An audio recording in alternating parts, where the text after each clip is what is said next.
portanto, agora nenhuma condenação há para os que estão em Cristo Jesus, que não andam segundo a carne, mas segundo o Espírito.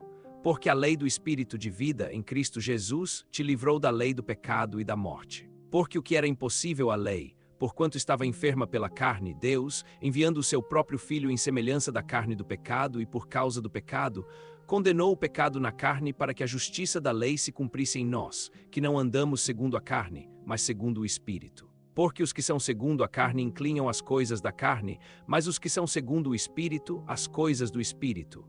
Pois a inclinação da carne é morte, mas a inclinação do Espírito é vida e paz. Porque a inclinação da carne é inimiga de Deus, pois não é sujeita à lei de Deus, nem pode sê-lo. Ora, os que são da carne não podem agradar a Deus. Mas vós não estáis na carne, mas no Espírito, se é que o Espírito de Deus habita em vós.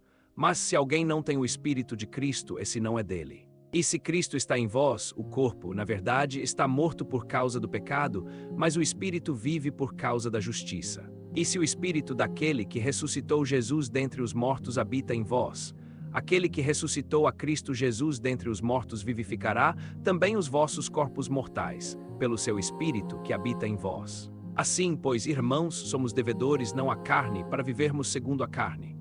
Porque, se viverdes segundo a carne, morrereis, mas se pelo Espírito fizerdes morrer as obras do corpo, vivereis. Porque todos os que são guiados pelo Espírito de Deus são filhos de Deus. Porque não recebestes o espírito de escravidão para outra vez estardes em temor, mas recebestes o espírito de adoção, pelo qual clamamos. Abba, Pai, o próprio Espírito testifica com o nosso espírito que somos filhos de Deus. E se somos filhos, somos herdeiros também, herdeiros de Deus e co-herdeiros de Cristo, se de fato sofrermos com Ele, para que também com Ele sejamos glorificados. Porque para mim tenho por certo que as aflições deste tempo presente não são para comparar com a glória que em nós há de ser revelada. Porquanto a ardente expectação da criação aguarda a manifestação dos filhos de Deus. Porque a criação foi sujeita à vaidade, não por sua vontade, mas por causa daquele que a sujeitou, com esperança de que também a própria criação será libertada do cativeiro da corrupção para a liberdade da glória dos filhos de Deus. Porque sabemos que toda a criação geme e está juntamente com dores de parto até agora. E não somente ela, mas também nós, que temos as primícias do Espírito, também gememos em nosso íntimo, esperando a adoção, a redenção do nosso corpo. Porque fomos salvos em esperança, mas a esperança que se vê não é esperança, porque o que alguém vê como o espera. Mas se esperamos o que não vemos, com paciência o aguardamos. Da mesma maneira, também, o Espírito ajuda as nossas fraquezas, porque não sabemos o que havemos de pedir como convém, mas o próprio Espírito intercede por nós com gemidos inexprimíveis. E aquele que sonda os corações sabe qual é a intenção do Espírito, porque segundo Deus intercede pelos santos.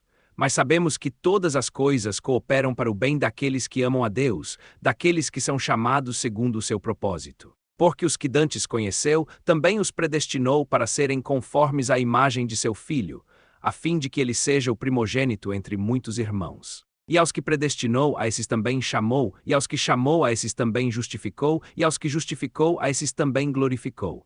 Que diremos, pois, a estas coisas? Se Deus é por nós, quem será contra nós? Aquele que nem mesmo a seu próprio Filho poupou, antes o entregou por todos nós, como nos negará também com ele graça? Quem intentará acusação contra os escolhidos de Deus? É Deus quem os justifica.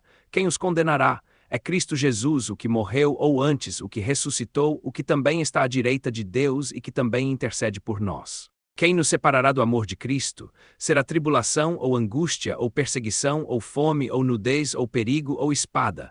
Como está escrito, por amor de ti somos entregues à morte todo o dia. Fomos reputados como ovelhas para o matadouro. Mas em todas estas coisas somos mais do que vencedores por aquele que nos amou. Porque estou certo de que nem a morte, nem a vida, nem os anjos, nem os principados, nem as potestades, nem o presente, nem o porvir, nem a altura, nem a profundidade, nem alguma outra criatura nos poderá separar do amor de Deus, que está em Cristo Jesus, nosso Senhor.